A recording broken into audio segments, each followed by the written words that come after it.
listening to episode 109 of Mitolife Radio. I am your host, Matt Blackburn, and today, Mr. Josh Rubin returns to the show with his wife, Jeannie. I consider them pioneers in the field of natural health and nutrition. In a world of dieting and extreme restriction and all of these really extreme protocols and practices, dry fasting, whatever it is, there are voices of reason.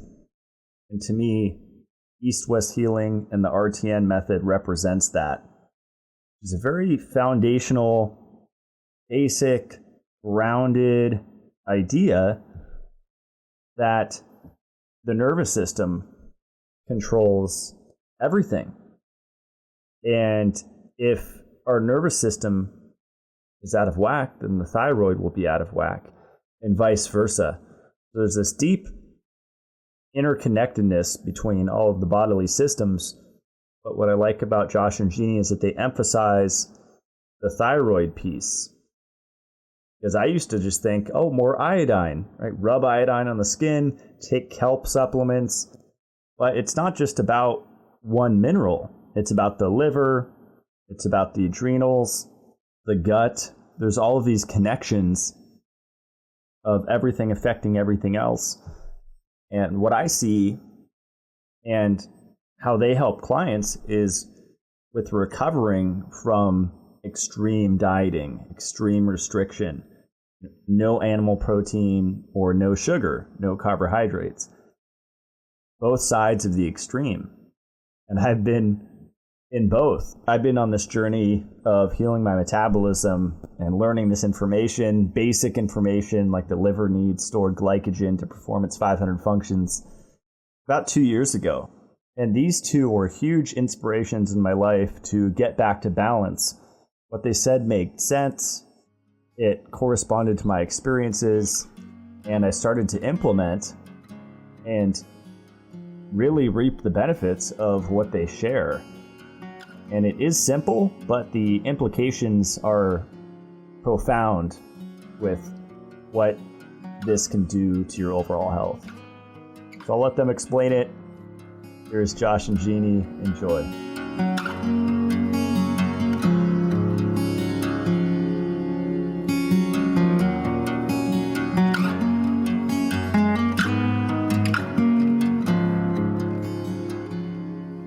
I am here with Josh Rubin once again and Jeannie for the first time. Welcome to the show. Hi, thanks for having us. Again, what is it, 3 times? I think this is number 4. I'm pretty sure. 4, really? I'm losing track, but people love it. And we were just talking before we started recording. The way you guys make things so simple and easily digestible, I really enjoy. When I was first getting into this metabolism supporting information, metabolic foods, and just the whole nervous system relationship that you guys really emphasize.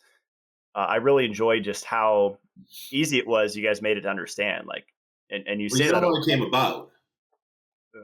It came about because my brain, I like to know the why. I've always been like that my whole life.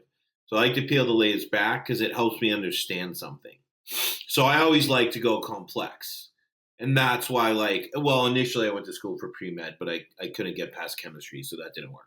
But that's why just to connect with everyone, what really drew me into Ray Peat's work, because it was the depth of the why. When you brought it to the surface, it was so simple. But then I met Jeannie, right, who thinks in that way, how do we take something to make it simple? Because it turned into, you're doing all this stuff and you're doing YouTubes, but no one understands you. So how do we simplify it so people can understand you, so we can actually help people? And that's really, in my opinion. Well, I think that's how we complement each other. That's how we complement each other. Because Yeah. I don't know. I think the complexity of a lot of things, it confuses people. It confuses people even more. It's we need to know about NADH and histamine and all this stuff. That's great. But how does that help someone heal? It really doesn't. It creates more confusion, and it's creating more confusion. Right. And I think people are already so elevated. They're so on. They're so confused. It's just and it doesn't have to be complicated. No. That's the most important thing in this conversation is we do not have to complicate health. We do complicate health because we have so much resource. Right. We're so confused. We're attempting to make sense out of it, yet it just pushes us deeper, deeper, and deeper into this hole that we can't seem to get out of. And it continues to shift our attention away from ourselves and into fixing something, or it doesn't need to be fixed. It just needs to be acknowledged. It just needs to be responded to in a new way. Right. But it's something we've chatted about a million times. It's like you take that health journey and now it becomes unhealthy. Yeah. Right. And you could speak on that a million times, and for us, it's not like we're saying everyone else is doing anything wrong or everyone's doing anything wrong. It's just the people who come to us, they're so chaotic and so overwhelmed. They have worked with so many people and spent so much money and done so many supplements and labs. Our goal is to do it differently. Like, how do we do it differently to help them find balance so we can end that cycle? And that's really our goal. Yeah, and I think that's even been an evolution through the work is, as you begin to really work with people and you begin to dig in and you get to know who they are, you begin to see bigger pictures. Like this is not just about the food you eat. If we were just talking about the food you're eating, we wouldn't be having this conversation, right? So you begin to see the relationships and how, okay, well, this has to be we have to zoom out a little bit more. Yeah. Right. Yeah, I found that personally too. What's going on in my personal life, whether it be a breakup, a move, a job change, all these things dramatically affect the nervous system and consequently the metabolism, right? Like I'm like, wow, I'm just blown away how much more there is than food. And you have these Instagram accounts where it's like all about food, and it's much bigger than that. And I like that you guys talk a lot about that. And I think that's just an evolution with growth. I mean, realistically, in a sense, we've been in this industry as a whole for 20 years, and you evolve because initially it's like all you can think about is food. And then you start working with people and you realize over time that you have to talk to them more about food because that's like a 10-minute conversation. More than food. More than food, yeah. And that's just the evolution of our work and how we got into studying, beyond repeat, and looking into the nervous system, that relationship, and looking at polyvagal theory, and Irene Lyon, and Gabor Mate, and all the others. There's so many others. Mm-hmm. Yeah, and I come from like the supplement biohacking kind of anti-aging sphere, and and sometimes go overboard. But I like what Jeannie said, how there's just basically like this information overload where there's just so much out there. We have unlimited access to, supplements, health articles, blogs, and people just get overwhelmed. And I have, a supplement cabinet that I featured recently, but I don't take them all every day and they're not foundational. Yeah, but it's what you do though. It's what you do. Like but you do it. That's the difference. You know what I mean? You experiment. That's how I perceive you. Like you do a lot of experimentation too. It's not like you take all those supplements every day. But even with supplements, it's not about not taking them. It's about creating a foundation that allows them to work in the way they're intended to work, right? I think we're doing it in reverse. Some people are taking in more supplements than they are food. Right. And that's where the conversation shifts a little bit. We have to say, okay, well, wait a second. We're overriding the very things you need to be doing. And that's why it's essentially possibly not working. Right. For a lot of people who are taking that approach unknowingly. Yeah. Yeah, absolutely. That's so true. I think it was yesterday I saw one of those millions of fasting bloggers. She made a post and she's like, we have to heal our relationship with food. And she was like an intermittent faster. And I thought of you guys immediately. I started laughing. I'm like, this is the opposite of healing your relationship with food. You're not eating. Yeah, it's interesting how we perceive things based on our beliefs and conditions, right? Yeah. Right. Yeah, I think in a previous interview, I believe it might have been the first conversation we had, Josh, you brought up how Jeannie was vegetarian. Then you introduced her to muscle meat and she was eating it and she was just mind blown. Yeah, I mean, I don't know if I introduced her, but she started eating it when she was with me. I just remember sitting down at your table. I started eating red meat. I had already started eating chicken and fish and things like that. Yeah. But it was 13 years that I practiced vegetarianism, and gave her a lot of gas.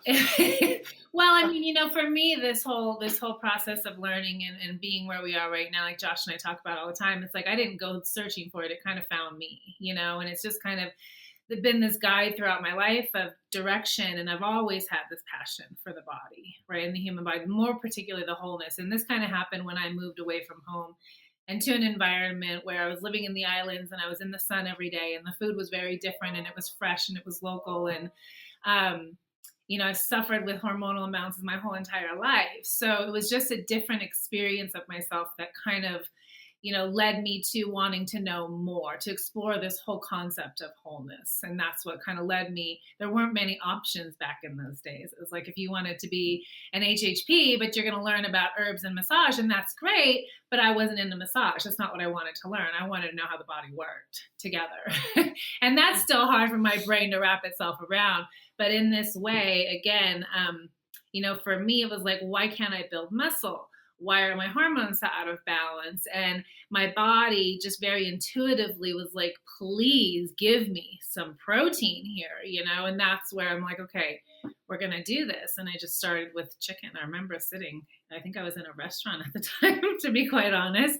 I'm like, I'm eating this right now. And that was the end of that. So, but yeah, I think we get these ideas. And for me, it was texture, and sure, it was ethical, like I didn't want to be eating animals, but in all reality, when you begin to understand the human body and how we're designed, we are designed for that purpose, right? For lots of different reasons. And it just kind of evolved from there. That's awesome. Yeah, I'm at the point where if I eat a steak, I feel my hands get warmer and my body temp goes up. I feel amazing. Like this steak I know it's nourishing me. 100%. I mean, when we started Ray Pete's work, I forget the exact year, but I remember being introduced to it by Dodie Anderson. I was actually taking a certification from her, metabolic typing. This was like 2002 or 1. Like right when I moved to California. It was in La Jolla. And she was like, you'll like this guy. Check him out, And it obviously went against everything that I believed in. But I remember when we started his work, we were just like, muscle meats are bad. No muscle meats. We're not going to eat steak, like everyone does. Or other. Well, I would say like I did at the time when I think it was before I met you. And I did it for seriously like 6 months. And it killed me. Because that's like a food for me that really, like you, it just anchors me. We'll get into the whole nervous system thing. That's a huge word. Like it anchors me and it makes me feel warm. Other people might not feel that, right? Nutrition is not cookie cutter, right? Not that this doesn't mean like fish doesn't do that too, but like steak does that. When I added back in, I was like this sponge that was like drying out just went like that. And I just felt alive again. So I think it's important when you learn from people like Ray Pete or even us or anyone out there, take what they say and apply it to yourself in your life and find what works for you. Because just because Ray Pete says A, B, C, D or anyone else says that doesn't mean it's going to work for you or doesn't mean you have to do it, right? So find that balance. I mean, it's something we always talk about, but it's so important. Muscle meats are bad. The overconsumption of them is bad. But I always tell clients this story. I worked with a guy from Michigan, and he used to hunt for all his food.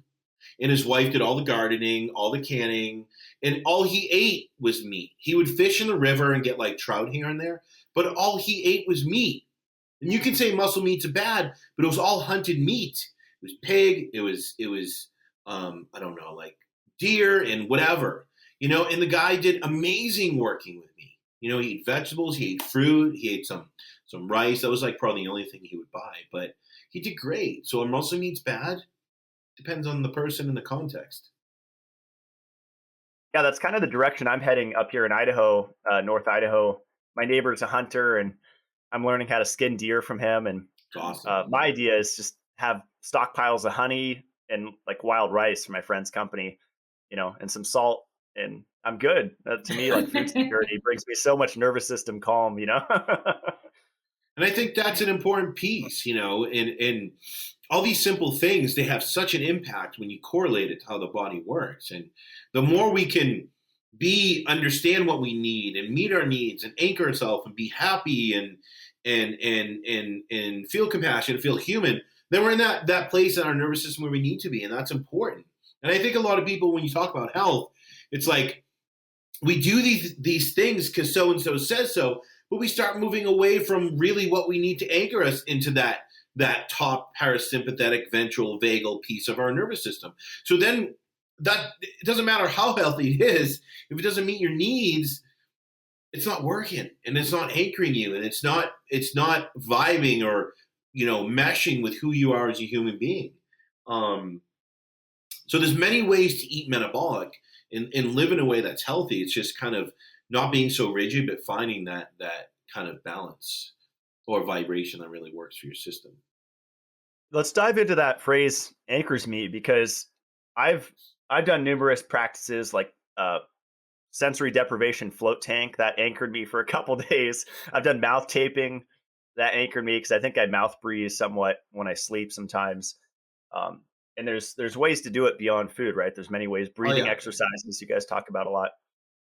Did you install your float tank? It's a few weeks away, but I'm really excited because even though I'm here by myself, it's like that social media. You guys well know this. It's such a stimulus, just the constant DMs and the notifications. And I keep do not disturb on, and I do my best, and I take breaks from my phone frequently throughout the day. Good for you. But still, it's a hit to the nervous system being online. Yeah. So talking about anchoring, so what you're speaking of are different modalities, right? Different support systems that can be pulled in. And I think that's going to be different for different people. Like the other day, I was very agitated. And he's like, well, why don't you go, there's a float tank in town. I'm like, I don't think deprivation would be a good thing for me right now. Like it just didn't feel supportive to me in that moment, right? So I think, but there are things that that we all do, whether it's just stopping for a moment to breathe, or it's laying on the ground, or it's going outside for a walk, or it's doing something like a float tank, or going to the sauna, or red light therapy, whatever it might be. What matters is, does it feel supportive to you? And let's put that in your toolbox for when we need it, right? Similar to what you're saying with the supplements. Like, yeah, I have them, but I don't take them all every day, right? And so with supplements, you might grab them when you're feeling a little bit more under-resourced or need that support. Same is true for different modalities. You're going to pick what you want when it feels supportive to you, because that's what resonates. Like for me, acupuncture, I can take it or leave it. But you give me craniosacral therapy, I'll lay there all day. Right? All day long. But I just like, let's do this. Even beyond massage. Somebody who used to love massage, like I'll take the cranial work over the massage any day, and they're not even doing it. It's like Groundhog Day every night in our house. She's like, you want to rub my shoulders?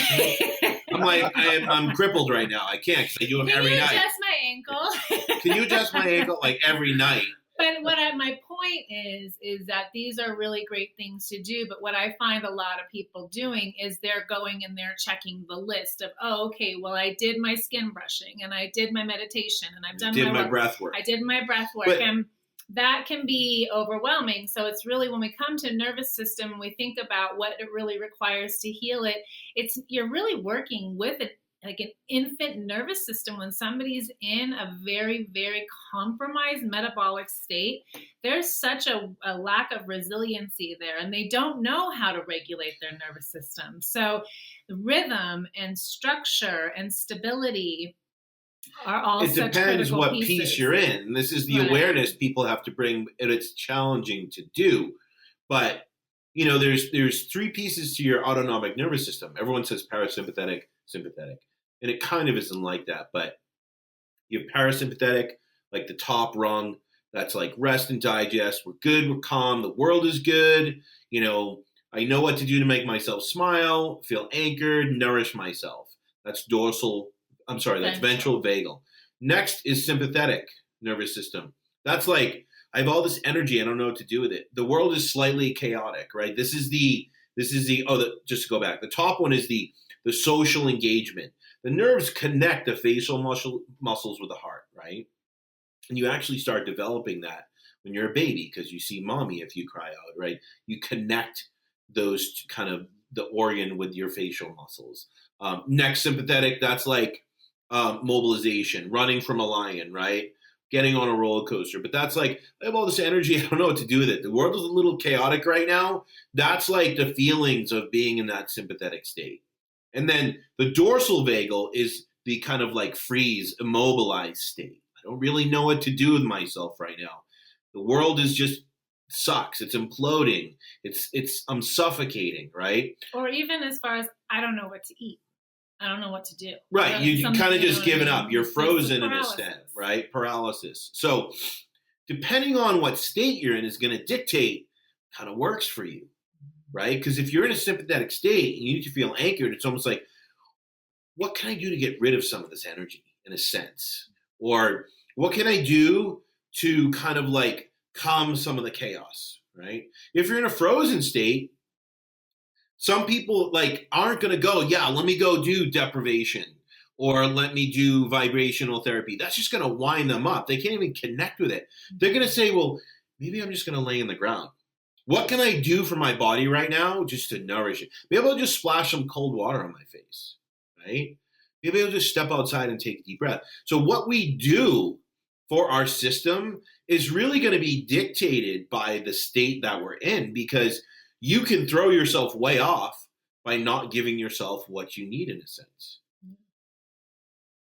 I have a question random just came up about cold thermogenesis and cold soaking. In what context of those three states would that be beneficial? Like which state would someone benefit from cold therapy, a cold soak? I think that anyone can benefit from it, but typically I would say it would work better for someone that's in like parasympathetic.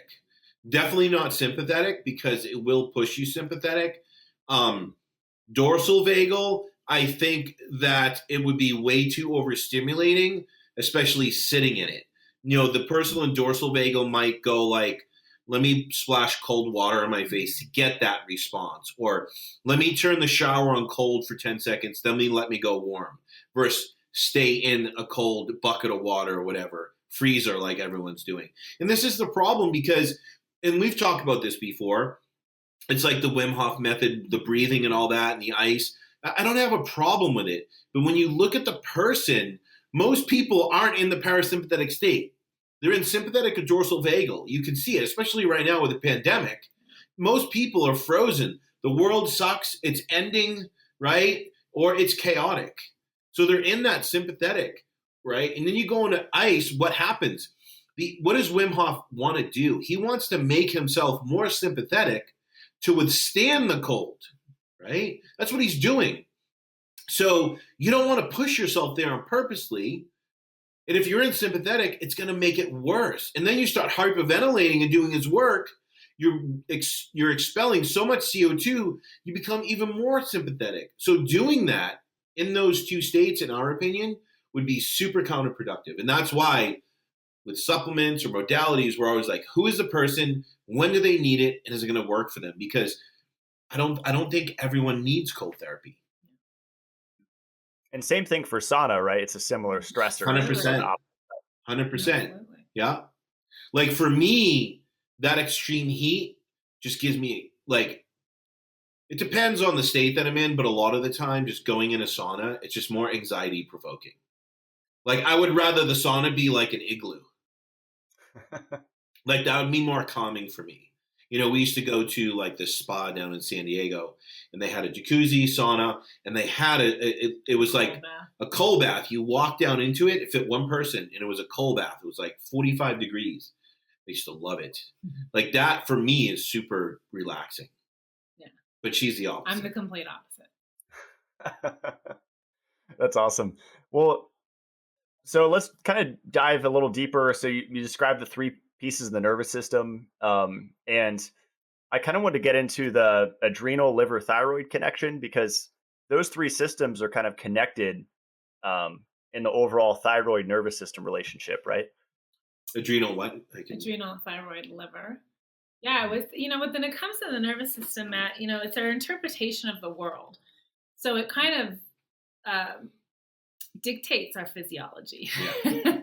right? It's kind of like it kind of goes both ways. Our perception is, again, going to be determined by our experiences. And again, how that reflects in our lives and what's going on within our environment is going to dictate, again, whether that's a stress to us, right? Or the accumulation over time is going to determine how we're able to respond. So I think, again, yes, you have the whole hypothalamic, pituitary, adrenal, thyroid, gut axis. They all work together. And if one is not communicating, nor can the other, right? And most people, in my opinion, have some form of HPA dysfunction going on, which is going to shut down the thyroid because the pituitary can't communicate to the thyroid, right? And so and then you've got, I don't know how you would explain it. I'm going to let you go with that. If you have a stress in your life or a trauma, which are the same thing, it's a physiological reaction. We like to think of these things as things. Well, can I say something about that too when you finish? Told you. Go ahead. Well, because I think this is really important, is two things.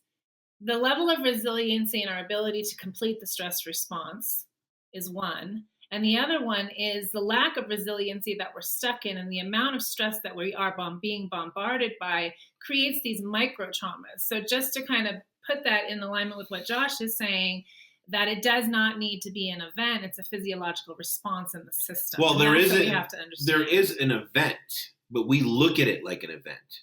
But stress is not a thing, right? Because you could say, Josh, what stresses you out? And I'd say moving. I hate moving. It stresses me out. Say, Jeannie, how does it make you feel? Doesn't bother me at all. So stress isn't a thing. It's a perception and a physiological reaction, right? Like Hans Selye said, stress doesn't kill us. It's our reaction to it that does, right? So it's that physiological reaction. And the question is your tank full or full enough or resilient enough to withstand the needs of that stress, right? Is there interaction between the HPA? Are you storing glycogen?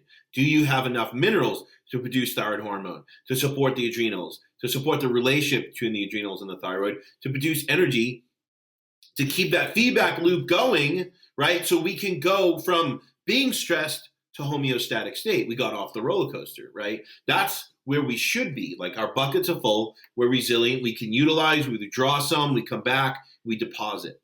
That's essentially how we should be. But the problem is, because of our foods, because of synthetic supplements, because of chronic stress from childhood up until now, and traumas and events, like COVID, it's not a stress. It's the event that's causing this physiological stress in people and causing them to feel chaotic or causing them to feel paralyzed. Or, of course, there's the other people, that think it's a scam. But so the problem is let's use the COVID happen, but all of our life we may be overworked, we've overtrained, we haven't eaten enough, we've lived off supplements, we've had 5 kids, we're depleted in minerals, the list goes on.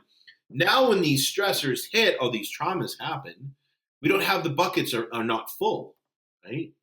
So now there's an effect that happens. We don't have the necessary, what's the word I'm looking for?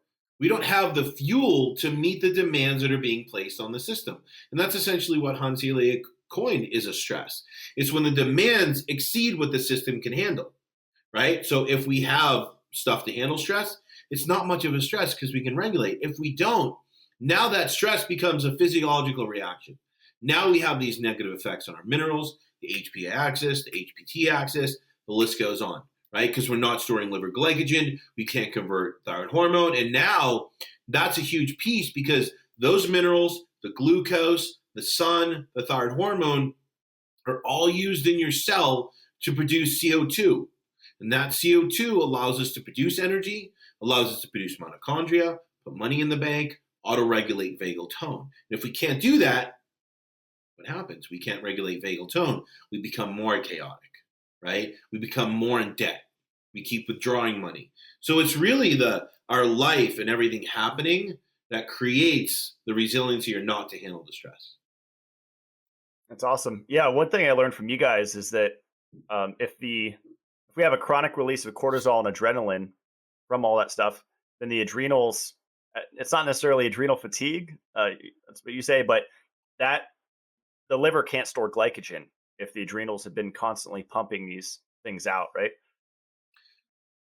Well, as we say, stress is the body's perceived need for sugar, right? So there's a very specific function that happens when our bodies are saying, hey, wait a second, there's a threat. We need to turn some systems on and go. Well, it's going to look for energy, right? And it's that stored energy that it's looking for. But if you're in that constant state and you're not fueling properly and you're over exercising, then again, those reserves or you're cutting out very important macronutrients from your diet, right? You're going to find those reserves very depleted and the body can't access them. And again, that is a natural function, adaptive function for us in a stress response state, in a state of famine, where we are designed to do that and to go into the state of gluconeogenesis and using alternative sources for energy. But the problem is we're not designed to stay there, right? And that's really where people are heading. Yeah. In this. Stress is the perceived need for energy, right? Whether it's minerals, thyroid hormone. That's why women's TSH goes up when they're pregnant. It's natural. Things like this happen because we need more energy. But we're not meeting those demands. So, you heard Broda Barnes talk about how when the liver becomes sluggish, it can't store glycogen. It can't convert thyroid hormone. It can't really detoxify estrogen, right? Everyone says, oh, estrogen dominance, it's just detoxification and just take this supplement or, do this and that. But if you go back to Broda Barnes' work, he talks about hypoglycemia causes a sluggish liver, right? What causes hypoglycemia? Yes, we can say not eating the right foods, not eating enough, but chronic stress can cause, stress itself can cause hypoglycemia. Chronic over time can cause hyperglycemia, but that chronic stress. And yes, of course, not eating the right foods or overtraining or overwork, all these things can lead to that. But it is a huge piece in the process of that relationship for sure. Liver health and making sure that you're eating digestible metabolic foods and you're not overburdening the liver and you're getting the minerals and nutrients that you need to support the energy production and thyroid hormone conversion, etc. But people in a hypothyroid state or people with estrogen dominance are going to have a hard time storing glycogen, right? Which is why we have to take them through the process slower. Doing for the body what it can't do right. for itself. Like when we're working with our clients, they don't walk away the same physiologically, right? They're in a lot more regulated state. Their body's learning and recovering and being able to be more efficient at that energy production. So there's different phases of that process that need to take place. And I think this is really important because as we're saying, it's like, okay, well, we can't do all these things because we're burning up those resources so rapidly and we're not able to replenish them. Because we don't have the know-how, we don't have the awareness of how to, we're confused about the balance, what's right, what's wrong, what's good, what's bad, but also because our system shut down digestively.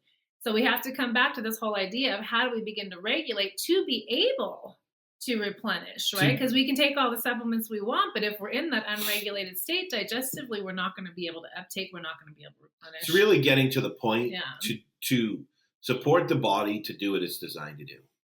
And we've missed that because we've gone from being in the green maybe at birth, not all of us, to getting to that 0 point of our bank account, and we've become so negative. So we have to get up to that point of like, how can I just live in a way so my body can digest food so I don't have SIBO and MTHFR and histamine intolerance and all these things that are happening right now. It's literally out of control and it's getting worse. So it's just helping people kind of get back into themselves over time. And in our process, just working with food and changing their physiology, really what you're seeing is they come in, let's say, in dorsal vagal or sympathetic. And initially they can't really connect with that. But over time they can connect with it. And they begin to feel when they're there.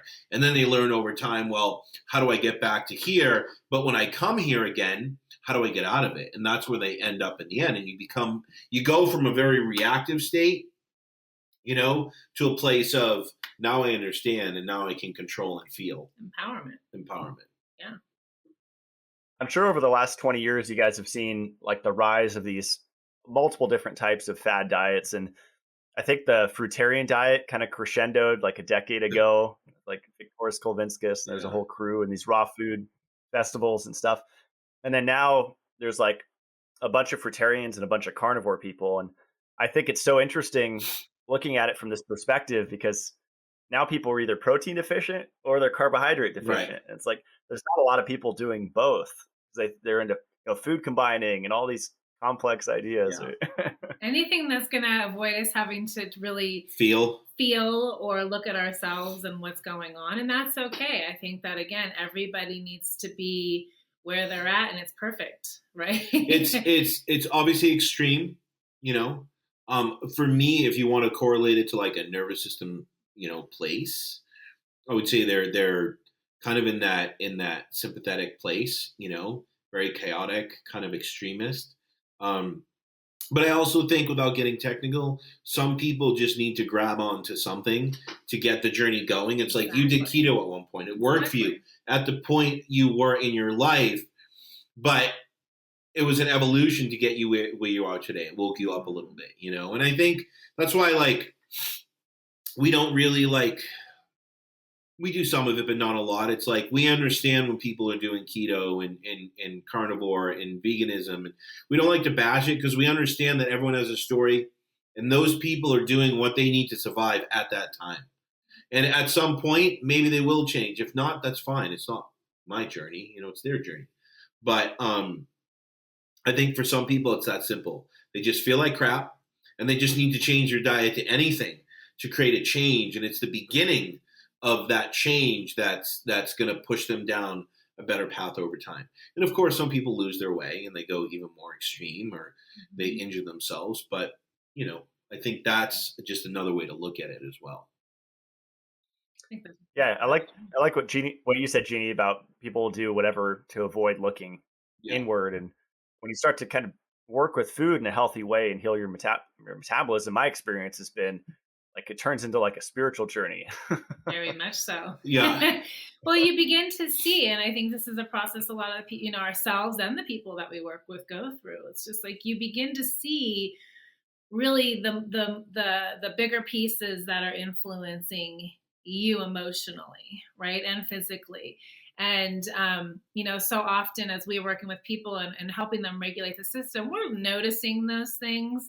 Right. But we can't always glom onto them. It's kind of like, oh, okay, I see you, and as we create more resiliency, more regulation, then we can start to have more conversation about what can we do to support that piece. Right now, it's more about, leading up to that point, it's more about how do we continue to reorient to self, right? How do we pull ourselves back into our body on a regular basis? Because again, when we are in a weakened state, we tend to want to be out of our body. It's not a safe space for some people, right? But that idea, or that state of survival is present, yet the threat is not. So this idea of reorientation and coming back in a body throughout the day and pausing, slowing down, right, allows us that moment to say, oh, okay, well, here I am in this present moment right here, and I am okay. Right. I think that process also allows us to begin to work a little bit more into those deeper pieces. And then what are the tools that we need to pull in to get you digging deeper at the right times and in the right ways? Because a lot of the times, like, oh, there's trauma. Let me get at it and let me dig at it and let me get in there and get nitty and gritty. Yet we are not in a place to be able to do that, and we can re-traumatize the system. Right. And that's why for some people, talk therapy or seeing someone and do like psychology work, they're just not ready for it. They don't have the resiliency for it. It becomes more of a stress. Yeah. Right. So just body, breath. What does the food feel like in my body? I think it's as simple as thinking about who you are and what you need. Yeah. Right. What do you need right now? Ask yourself that. Or what do you need today? But a lot of us are working for someone else, right? Which that has to be, but that's, we want to do something for ourselves. And then we come home and we maybe have another job. We work for someone else, or maybe we have kids or a partner, whatever. So it's like, what are you doing for yourself? What do you need every day to anchor yourself, to smile, to feel resourced, to be in your body so you can feel again? And it's really as simple as that. For some people, it's just Me time. For some people, it's journaling. For some people, it's riding their bike. Getting into an old hobby that you used to. It doesn't have to be for 100 hours a day. It could be for 5 minutes. But that's the direction I think a lot of people have to be in to get to a place of health again, to increase resiliency, to begin to feel and recreate that awareness in a more slow, titrated, methodical way, so it's not overwhelming. Right. And I think that was a good point, is that we get this idea that, again, going back to checking the boxes, right? Or if I'm going to do breath work, I have to have, 20, 30 minutes set aside during the day to do that. And do crazy tempos. And it doesn't have to be like that. Yeah. I always tell clients, when you're doing breath work and you're starting, don't do tempos, because when you do tempos, you're going to manipulate your physiology. And if you don't even know your physiology, you don't know what direction it's going. And if you can't nose breathe and activate your diaphragm, then don't do any tempos. The first thing you need to do is become aware of when you're mouth breathing, right? And nose breathe. Take a few seconds to nose breathe. Usually I just tell clients in the morning, during the day a few times, and at night, just take some time to nose breathe, because most people don't. They feel like they're suffocating. So just take time to nose breathe to increase your nasal plasticity. Right? So you get comfortable with it, and then you can go to those other pieces, because if you can't nose breathe, tempos they work against you, actually. Yeah, I interviewed the founder of Somnifix. He marketed the mouth tape. Yes. It's hypoallergenic. That was a really fun conversation, because we went into the nervous system and just sinus blockage. And I guess when someone can't breathe out of their nose, if you literally block the airflow to the mouth, it will open up, which is like counterintuitive. You think like, oh, I'll suffocate. But he was saying that mouth taping actually, that's a way to kind of biohack or force it. But it's been beneficial for me, especially while I sleep and I have no conscious control of my breath. That I notice my sinuses are clearer, the more I breathe out of my nose. So absolutely. Well, it's because when you breathe out of your nose, you naturally, in the nasal patches, produce nitric oxide. It's natural, which is a vasodilator, right? It actually travels down into your bronchioles and it causes vasodilation, right? So you can utilize the oxygen. So that's why, doing nose breathing can clear people's nose. An easy for people that do have a stuffy nose, of course, you can do neti pot or hot showers and stuff. But if you inhale, not crazy, and exhale, and you hold at the bottom of the exhale, you trap the CO2, and then you inhale again. Do that a bunch of times, it'll start clearing up your nose, right? Because you're just trapping that CO2. Cool. I'm sorry, the nitric oxide even more. Interesting. Cool. Yeah, and I've heard in this community, they'll say, nitric oxide is inflammatory, it's bad, but same as estrogen, it has its place, right? It's just you don't want to go overboard. Estrogen, cortisol, adrenaline, they're all important, right? Yeah, it's a balance, because from a guy's point of view, if you didn't have estrogen, you would have so much pain in your joints, you would not be able to get an erection, that simple, and you would not put on muscle mass. Estrogen allows you to do those things. So everyone's trying to lower their estrogen. That's not a good thing. Same thing in women.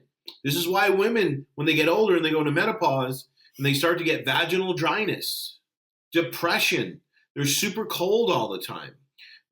They get pain in their joints. That's low estrogen, right? So estrogen isn't bad. It's the balance between that and progesterone, the balance between estrogen and testosterone and men. So I think we look at things as so, what's the word I want to look at? Finite or no? Isolated. So isolated, and it's not. You have to look at the balance, because the body's about balance. Like minerals, the body is all about balance with minerals. So, nothing is bad. It makes up who we are. Just the ratio is different between men and women.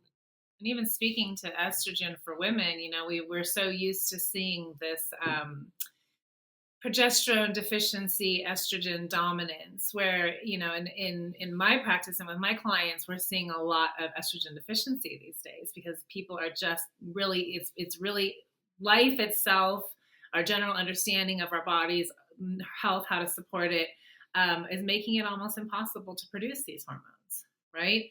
And at different levels or different stages of life, again, it can be more exacerbated than others. But I think even in younger women, we're seeing low levels of estrogen. because of the severe deficiencies metabolically. Wow. I wonder, maybe I'm thinking too far into it, but I know that age pigment, lipofuscin, is iron, PUFAs, and estrogen, and aluminum, and there's some other things, but those main three. I wonder if that's lowering the estrogen as well, because it's getting complexed in lipofuscin. Well, usually when something's lower in the blood, it's going to be higher in the tissue. So someone can still be low estrogen and have estrogen in their tissues, right? Because even when you, let's say, detoxify it for simple senses here, they're still going to have low production of estrogen. You know what I mean? So there's people that do, let's say from chronic stress or severe trauma, or whatever it may be, maybe surgery. Mm-hmm. But just because you have excess estrogen in your tissue doesn't mean you have excess production of estrogen. That makes sense. Do you guys want to jump into some Q&A? Sure. These are always fun. All right. I don't know I'll prioritize means, but I'll roll with it. I mean, than Q&A. Yep. This is a common question I get, and I've been getting it for some reason a lot over the last few weeks. One gal on Instagram almost got on statins, and we were messaging back and forth, and she was all scared. Her doctor was like, I've never seen cholesterol this high. She was about to go on them, but I guess she talked with her family. I sent her a Weston A. Price article because they have great articles on statins, and she's like, I'm not going to do it. I'm like, awesome. I'm happy for it. But what to do with high cholesterol is a good question. My understanding is it's a poor metabolism, right? It's a slow metabolism. Well, I think it depends on the person, because we have to look at, number one, what is their number, right? Because a lot of doctors will say it's high no matter what. If it's like 201, it's high. Mm-hmm. It depends on the doctor. It depends on the person's age. Of course, doctors are putting people on statins at 55, even if their cholesterol's not high. It's a dangerous medication just because of what it does to I think it almost creates like a rhabdo type environment in the myoglobin in the tissue. I don't know the exact breakdown, but it can cause a lot of people chronic pain over time, neuropathy, etc. I'm not telling people to go off it or on it. I'm just saying definitely do your research. When it comes to high cholesterol, from our standpoint, you obviously have to look at LDL and HDL. But based off, let me just go into it. There's kind of three places you want to look at. Number one, the body is going to produce cholesterol only when it needs it. When does it need it? Increased energy need, stress, right? Why? Because it's a huge antioxidant and it helps us produce the steroidal hormones. So if someone's living in a state of stress and they take a statin, what's changed? Absolutely nothing. So that person has to really sit down and think about their life, how they got here, or how they're living right now, and maybe make some changes. Will it lower it? And sometimes it's that simple, right? Maybe I need to stop sitting behind my computer. I can't tell you how many 20-year-old clients I have that don't go outside, or they're afraid to go outside. And I'm not doing it to make fun of them or shame them, but this is very common, right? So when we just sit and we're on our computer and playing in video games and work, that's how a lot of people work nowadays. I have this 24-year-old client in Canada. He sells insurance and he makes bank, but he's constipated. Sits behind his computer all the time. How are you going to go poop if you don't move, right? So I think we've lost the ability to get outside and just move and maybe walk and do healthy things that will help us reduce stress, that'll help us connect with that parasympathetic state, help us lower cholesterol. Sometimes it's that simple. Mm-hmm. The next would be, of course, Broda-Barnes, high cholesterol marker for hypothyroidism, right? Because you need T3 to convert cholesterol into steroidal hormones. So you always want to look at that relationship. Am I giving my body enough of the right food and enough food and eating frequently enough to support that adrenal thyroid relationship, right? So if I'm producing cholesterol because I'm stressed, I can convert it and use it. Now, what we've seen is people with high cholesterol, it usually takes them 6 to 12 months to regulate it when they make lifestyle and nutritional changes, right? Not just taking there's people that would take citrus bergamot or red rice yeast and stuff like that to lower their cholesterol. Of course, that can be used, but the question is, have you really fixed anything? No. So that would be the second one, looking at thyroid. The third is more like Morley's work and looking at that and its relationship with, in Leslie Clave and looking at cholesterol's relationship with copper, right? And how, and not only copper, but magnesium. How magnesium controls how much cholesterol is being produced, and copper controls the enzyme that converts LDL to HDL cholesterol. So you have those three areas, which in a sense, if you look at them, it's really just one. It's stress and what it does to our minerals, and it's stress and what it does to the thyroid. So if we change how we eat and how we live, and we get the minerals we need and replenish them, we can regulate our cholesterol over time. That was awesome. Really cool. Let's see. What does hyperthyroidism mean about the state of the nervous system?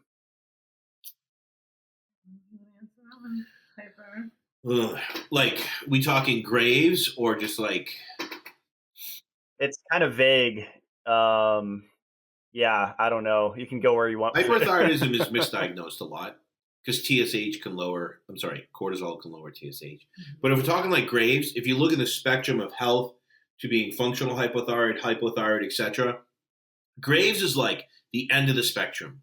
The driver has been pushing the pedal to the metal for so long that their foot is glued to the pedal and they know they're going to hit a brick wall, but they refuse to take their foot off the pedal. That's why they have high levels of thyroid hormone and low TSH. It kind of correlates. They've just been pushing the pedal to the metal for so long.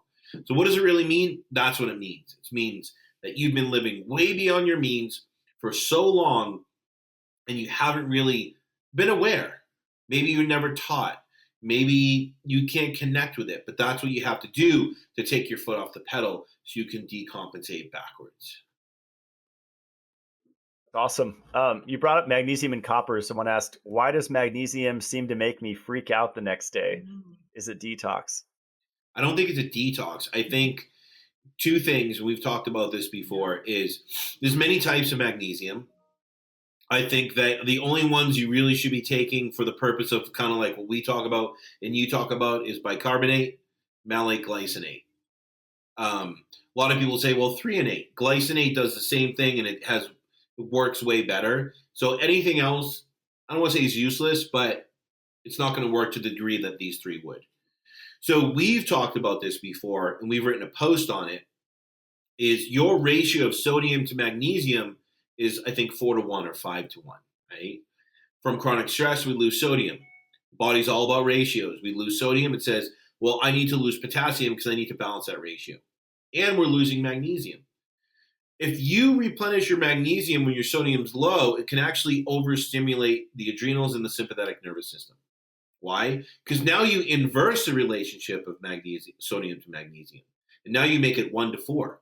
And that creates, actually, believe it or not, a sympathetic response in the system. This is why, with our work, incorporating Morley's work, we do food, adrenal cocktail for a while.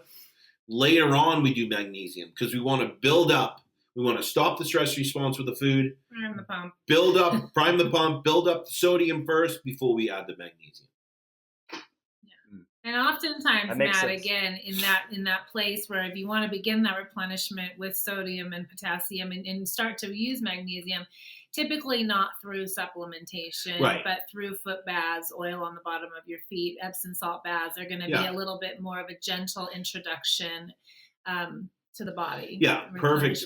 And you can get magnesium from foods too, of course. But yeah, like Jeannie said, lotion on your legs, bath, float tanks are a great source of magnesium. You know, you can use that in the beginning because it gets into your muscles. It doesn't really travel to your cell because of the type of magnesium it is as you're using the adrenal cocktail for the sodium. And then later on, you can add in, you know, the malate or the glycinate or the bicarbonate, all the aids. That's awesome. That makes total sense. Yeah. I always tell people to bring like magnesium lotion when they get a massage because you get the double effect instead of letting them use their whatever oil that doesn't have a lot of benefit. Absolutely. Yeah. Since you mentioned the adrenal cocktail, someone asked, and I know you have posts on this, but basic recipe, dosage, and how it balances the nervous system. The basic recipe we recommend is 4 ounces of pulp-free orange juice, not from concentrate, 4 ounces of coconut water, straight coconut water, no ascorbic acid because that's synthetic and it's going to deplete your own C. And you need the C to actually begin priming the pump to produce ceruloplasmin, which is copper, and then the sodium, which is a quarter teaspoon of white sea salt. For us, really what it's doing is 2 things. And like we said, we have a post on this, but your body uses vitamin C to produce stress hormones in a simplistic sense. Number 2, vitamin C contains an enzyme called tyrosinase, which stimulates your liver to produce ceruloplasmin. So it's the first step in priming the pump to produce bioavailable copper, which reduces inflammation, reduces oxidative stress, okay? And there's other steps, but that's the first thing. The potassium is going to be really what it's going to do is going to hydrate your cells, right? So when you drink water, as well with sodium, that you can actually utilize it, not just pee it out and have to drink gallons a day. Same thing with the sodium, because of that sodium-potassium pump in the cell or outside the cell, what it does, and what sodium does to downregulate adrenaline and so forth. So it's more of for us, it's more of a cellular kind of foundation. So as you move forward and reduce stress, you can produce energy, and that's the end goal for us. It's a replenishment because again, we're talking about, if we're speaking in terms of budget, people who, like Josh mentioned, well below the red, we've borrowed millions of dollars against it, yet we're still in the same environment. We're still up against the same stressors, right? So I believe that this is something that is an ongoing thing. This is something we want to continue to practice. We have to continue to replenish. And this just gives us a more direct, specific It's a supplement, and it's powerful. I mean, we have a post on it, but that's the basics of it. For most people, mid-morning, mid-afternoon, an hour before, or hour after lunch. So as best as you can, not with a meal, but if you have to, it's not the end of the world. But some people it works better that way because it is a high amount of sugar at one time. Let's be honest here, right? And so people who are very dysregulated and they might need a little bit of protein to go with that adrenal cocktail, maybe a very complementing snack midday or replenishing tool. An option for those people would be just do coconut water and salt. And then make sure you have some fruit with vitamin C during the day. Yeah. Most women need, I think, 65 to 75 milligrams of vitamin C a day. Men, I think it's like 90 to 100. You don't need a lot. And I think people tend to think they need a ton, and you don't. Yeah. Like iron. But that's your beginning. That's your beginning steps in regulating iron metabolism because of what vitamin C. I mean, you've heard Morley say before, what are the 2 best things to regulate iron? And he says vitamin C and copper. And people like vitamin C. Why vitamin C? It's because of that enzyme. It primes the pump. It gets the conveyor belt moving again. And this is why always adrenal cocktail for a while before you add desiccated liver caps. Because if you think of the iron recycling system as like a conveyor belt, those old conveyor belts with the buckets and they go in and pick up the water, that conveyor belt's not moving and you add desiccated liver in, for a lot of people it can be overwhelming to the system and it kind of maybe gives them digestive upset or diarrhea or it just doesn't feel right. A little more hyperactive in the system. That's awesome. Yeah, I love the succession. You're not just throwing the whole kitchen sink at someone all at once. Yeah, we do things super methodical. We can't because people are already doing that. Yeah. We have to actually pull people back and reel them in constantly of not doing so much, right? Because we're so conditioned to do more. Mm-hmm. And Josh, you kind of guessed the next question. This is in line with what we've been talking about. What role does copper play in the relationship of the thyroid and the nervous system? It's in kind of regulating oxygen, right? Yeah, so allowing oxygen. Allows us to access oxygen. Exactly. Yeah. Right? So iron, obviously, hemoglobin and iron have a relationship, and they bring oxygen into the cell. But how is it activated with copper? Right? Copper stimulates TRH. It controls the enzyme that stimulates TRH. It's in our cells. Cytochrome oxidase, right? It's light dependent. Well, that's copper dependent. So it plays a huge role. in many aspects of thyroid hormone production. But of course, what it's doing is it's preventing oxidative stress at the cell level. Why? Because it's regulating iron recycling system, so iron doesn't become a stress. Because if copper goes low, iron goes high. We have more oxidative stress and inflammation, and it's inverse. And really, everyone talks about copper, but we should be talking about vitamin A. Because you can't access copper without vitamin A, because copper uses vitamin A to be converted into ceruloplasmin, right? Which is bioavailable copper. So it should be really vitamin A. That's a good point. Wow. Okay, awesome. Which, if we look at that conversion from thyroid to cholesterol to steroidal hormones, and vitamin A is a huge critical piece in thyroid hormone conversion. To that conversion. So we're starting to see all the different interconnections, that have to take place to be successful. And if we interrupt that, again, we're working against nature. And food sources of vitamin A are like dairy and organ meats? Primarily organ meats are going to be your biggest source of vitamin A. Dairy too.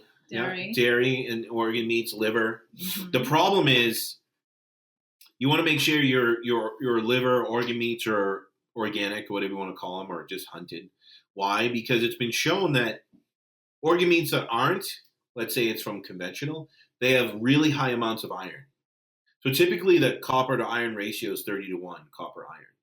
But in non-organic, the iron's way higher, right? So we don't need that extra iron because we have no way of eliminating it, right? The only way we can regulate it is with vitamin A. So we're going to get copper, we're going to get vitamin A in liver. Dairy, we're going to get tons of vitamin A. The problem is most dairy has added synthetic A. That's a problem because it depletes copper or affects copper metabolism, right? So you want to make sure you're getting a lot of the times whole dairy because it doesn't have it. It's not pasteurized, or it is, but it doesn't have. It's not added back. It doesn't have. I don't know what the word is, but it doesn't have any of the synthetic in it, or of course raw. But that's where you're going to get your most. And the problem is most people realize they've been drinking healthy or good organic dairy with tons of added synthetic A and D, of course. Fortified. Yeah. Yeah, to me, that's the tip off. They're like adding algae oil, which I used to promote, omega-3s, like GMO algae oil, farmed in China, and synthetic A and D. Crazy. And then we have iron fortified. It's like right in our face. Right in our face.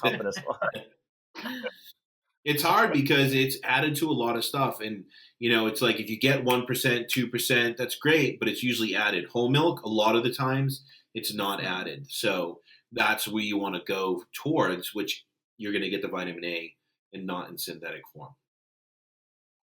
Yeah, I know. I grew up in California, and a lot of people are there. Organic pastures, I think it's pretty easy to get their milk at most stores, I believe, in California. And I always tell people realmilk.com or just go underground, Craigslist. There's ways to get it. But that's why we say organ meats, because some people can't even get dairy without added synthetics. So organ meats and then desiccated liver, of course. And if you had people ask you about goose liver or chicken liver, like non-ruminant liver, it's not as good, right? I think it is. I think, believe it or not, and I could be wrong on this, so don't quote me, but I think duck liver actually has the highest amounts of vitamin A. I could be wrong, but I'm almost positive. The problem is, if you live in California, you're not going to find it because it's illegal. Beautiful California. Hence why we don't live there. Yeah, hence why we moved. But, I love chicken liver. I love duck liver, There's only one company I know of that sells it in like health food stores. I can't remember the name of it though, but it's a duck liver. It's delicious. It's pate. That's awesome. Yeah, there's a place up here that sell duck nachos. I'm addicted to them. They're so good. Oh wow! Let's tell John about that one. Sounds he can good. give us some duck nachos. Overnight it. Cool. Well, yeah, I think that should wrap it up for now. And it's a good little intro to your work. And websites East West Healing, right? Or Real Food Gangstas on Instagram. Yes. That is where you can find awesome. us.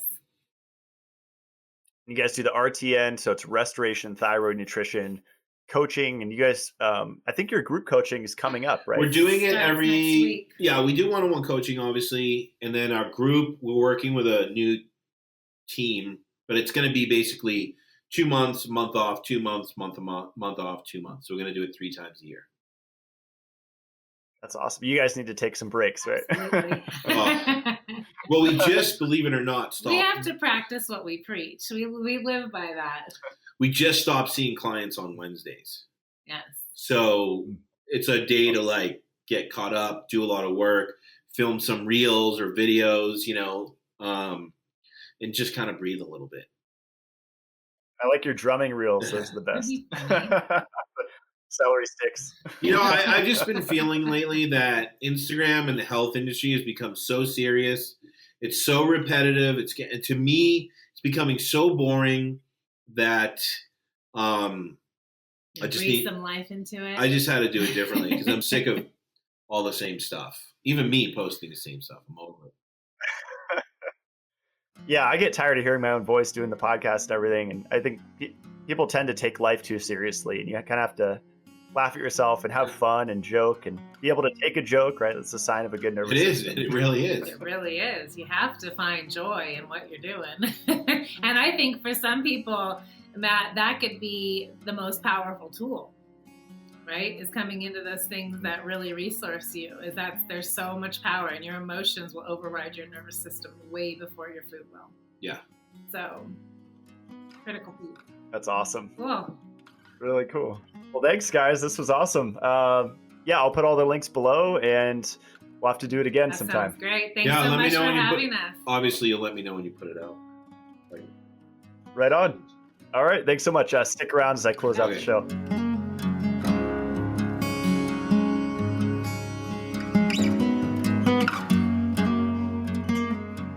That is a wrap for today's show. Josh and Jeannie, juggernauts, right? I love how easy they make things to understand and practical and applicable. So many good tips were dropped in that podcast. And what about that hypothalamic adrenal thyroid gut axis? Say that 10 times fast. I thought it was fascinating that Jeannie said that most people have some type of HPA dysfunction going on, so that the pituitary cannot communicate to the thyroid. Always fascinates me endlessly how all of the systems in the body and organs and glands and enzymes and vitamins and minerals, and there's just endless connections with all of them. But I think once you understand the basic ones, then you could actually start to make progress with your health. I also like that Josh emphasized that stress is not a thing. It's a perception and a physiological reaction. So it's not something that happens to us. It's what's going on in our body and how we perceive it. And they always talk about, is your system resilient enough to handle it? You have the nutrition there to support what life throws at you. And I think that's where things get crazy with this over-exercising culture and no pain, no gain, and tons of cold thermogenesis and tons of fasting and tons of sugar restriction. And all of those things, especially in an already stressed system, will exacerbate the stress. And as Josh talked about, get someone in that frozen dorsal state where they're just completely paralyzed and immobilized. And that's most of the people I see that reach out to me with health questions. They have no idea what to do. And each little tiny micro step is a question mark in their head when it shouldn't be, when life should be fun and you don't have to double, triple check every little micro decision that you make in your life. So I can't recommend their information enough. eastwesthealing.com is their website, and their Instagram and their YouTube. channels are amazing. You get so much free information if you just scroll through their Instagram page, reading their different posts, just endless free information. And if you're more of a auditory learner, I would put myself in that category. I learn best by listening. Then check out their YouTube channel. I'll put the link below to that. It's East West Healing. And I binge listened, like I said in the show, to so many of their videos. Looks like they started about 3 years ago putting out these series of videos, question and answer, and just basic information about the thyroid and the relationship with the metabolism. And it really sealed the deal for me to understand this information and, more importantly, just feel safe implementing it. You know, I'm not crazy for having a psychotic breakdown from the ketogenic intermittent fasting lifestyle. That's normal. That happens to people. And why that happened is because I was restricting the primary fuel of the body. I was starving myself of glucose, of sugar. And it doesn't have to be white sugar. Although, is that as bad as they say? No, it's not. But it could just be potatoes, squash, rice, if that works for you. And people make these charts and, you know, the roadmaps, dietary roadmaps of good foods and bad foods, and everyone wants a list like that. But what no one wants to hear is that it's highly individual.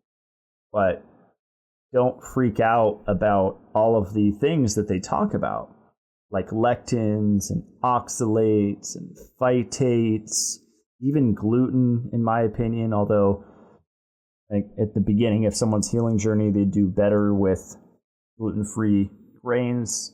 As they heal, they can see if, you know, einkorn or more heirloom style gluten-containing grains works for them. But it's very individual, and everyone just wants to be told what to eat, and everyone always asks me what I eat, and I'm contextual. Right? I'm in Idaho, in the north part, where there's not any fruit up here. So for my carbohydrates, I will have a different strategy from someone living in, say, San Diego, California, or Austin, Texas, or somewhere in Arizona, where there's more fruit available. So I rely more on honey and maple syrup. And I do use wild rice from my friend Ben's company, Wild Food Warehouse. And I also eat potatoes quite a bit because I'm in Idaho and we have the best potatoes. But you have to experiment.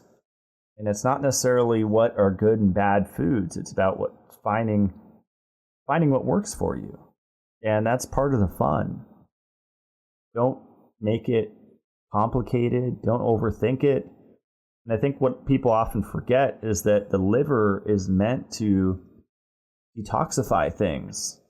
So to micromanage and try to avoid toxicity and never eat salads or never eat vegetables or whatever it is, whatever extreme, that is not healthy because it's extreme restriction. You're cutting out an entire food group. And I used to do this, so I speak from experience, whether it be only fruit or whatever it is, just these crazy extremes that are not sustainable. And it's really balance and sustainability what we're after, because that will lead to peace of mind, a well-regulated nervous system. It'll be easier to be nicer to people. You won't be as mean and trying to hurt other people. That's a sign that the nervous system is dysregulated.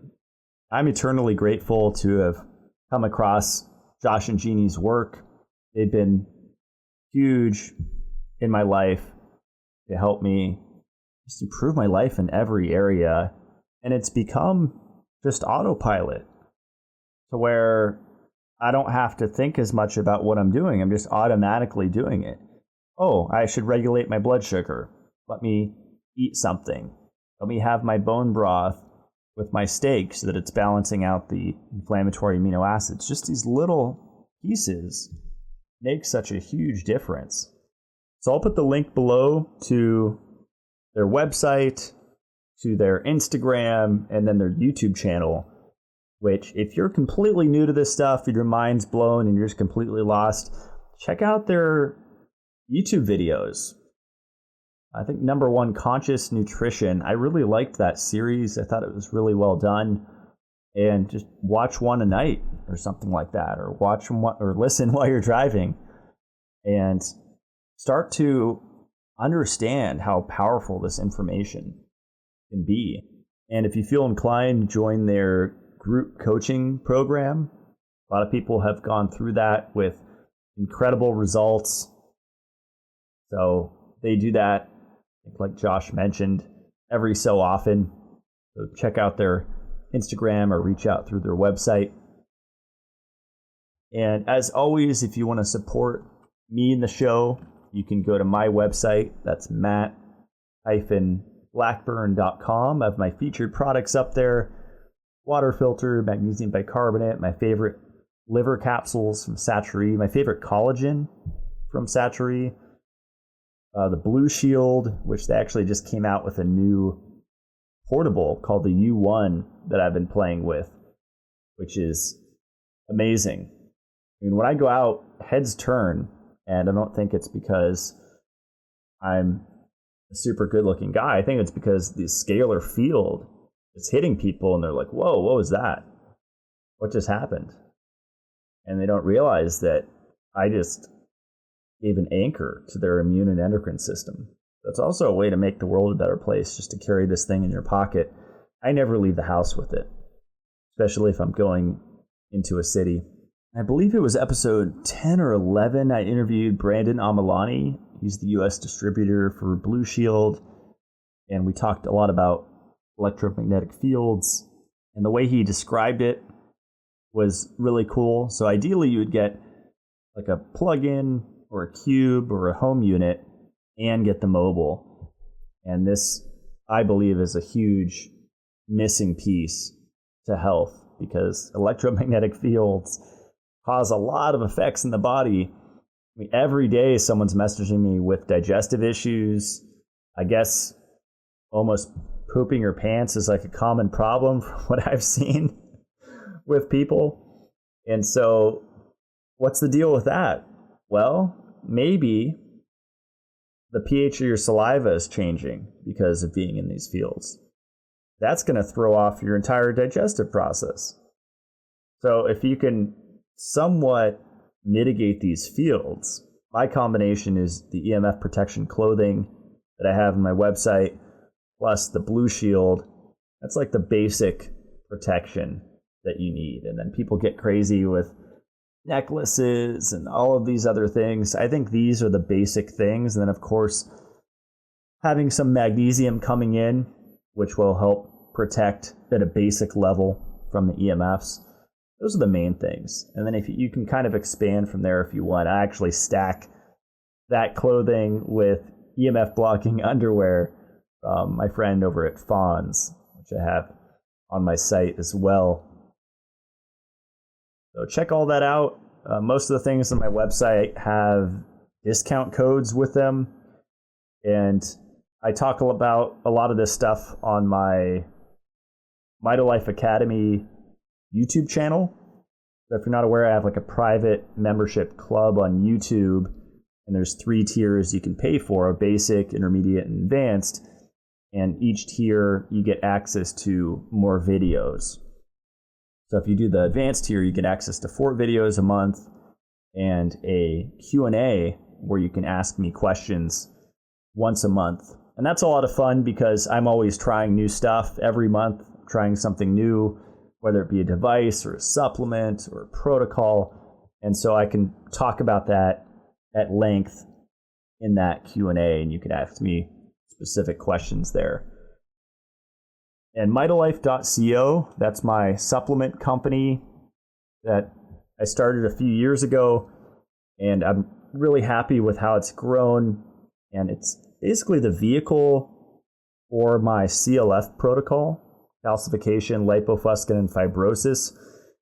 And that protocol combined with like what Josh and Jeannie is doing and basic animal nutrition, not restricting foods, animal protein or carbohydrate, people can see incredible results, and they do. The reviews speak for themselves.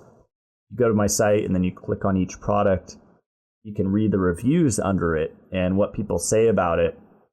And it still blows my mind. Some of my products, I'm like, I didn't know they could do that. That's great. That's awesome. I start every morning with 6 capsules of Dissolvedol. That's systemic enzyme therapy, nattokinase, and serrapeptase with amla berry. So it's whole food vitamin C. And I'll take 1 of my mixed tocopherol vitamin E's with lunch, usually, sometimes with breakfast. And I'll kind of cycle the Purely K, high dose for a little bit, and then back off. Now I'm going about 2 to 4 capsules a day. And the niacinamide, I do 6 capsules every day. And the oyster, minimum of 4, sometimes 8, sometimes I'll pop 12. The oyster extract's hard to keep in stock because it works. And it's not just for libido or athletic performance. I mean, it has iodine, selenium, B12, copper, zinc. These are nutrients that most people are deficient in, especially if they haven't been eating animal foods. So the cool thing about the Mitolife desiccated oyster is that 1 bottle is the equivalent of 13 pounds of fresh oysters. And just the meat. I don't grind up the shell, it's just the oyster meat. So it's really condensed nutrition. I don't recommend zinc supplements or copper supplements or selenium or iodine or B12. It's always best to get these from natural sources. The absorbability is going to be higher and it's going to be in the proper ratio. There's nothing wrong with a lot of isolated nutrients, but the cool thing about, say, desiccated liver or desiccated oyster or organ meats in general is that it's a lot safer to high dose them. Like if I took my entire bottle of oyster extract, I haven't done that yet, but I should try it, I'd probably just feel amazing, especially if I had a huge steak with it or a meal to handle all those capsules. But I always recommend with capsules, take it with a meal, especially if it's the PUFA Protect because of the medium chain triglyceride oil in there, the MCT oil. That can be really harsh for people with gut infections, which a lot of people have. SIBO, H. pylori, whatever it is, people are dealing with a lot of different infections in their intestinal tract, and medium chain triglycerides are a nuke. I mean, they are just very antibacterial. An experiment, I'm fine with taking a capsule or 2 on a completely empty stomach, but if you've never taken MCT before, or if you have a lot of gut stuff going on, then it could be intense. So thanks for listening. I have a new episode released every Friday. Really means a lot if you share this with your family and friends. I'll see you guys on the next one. Today's quote is from an article by the New York Times, April 23rd, 2015, Sugar as a Stress Reliever. Many people consume sweets in response to stress. Now, researchers may have discovered why. Sugar reduces levels of cortisol, the stress hormone. Scientists recruited 19 female volunteers. For 12 days, 8 of them consumed beverages sweetened with aspartame, an artificial sweetener. The rest drank an identical beverage containing 25% sucrose, or table sugar. Before and after the experiment, researchers measured the volunteers' saliva cortisol levels and performed functional MRI scans while they took arithmetic tests designed to be just above their abilities, a procedure known to increase cortisol levels. The study, in the Journal of Clinical Endocrinology and Metabolism, found no differences in the tests between the 2 groups before the 12-day diet, but in tests afterwards, cortisol levels were lower in the sugar consumers and higher in the aspartame group. The post-diet MRI showed increased activity in the areas of the brain controlling fear and stress in the sugar group. The aspartame group showed decreased activity in those areas.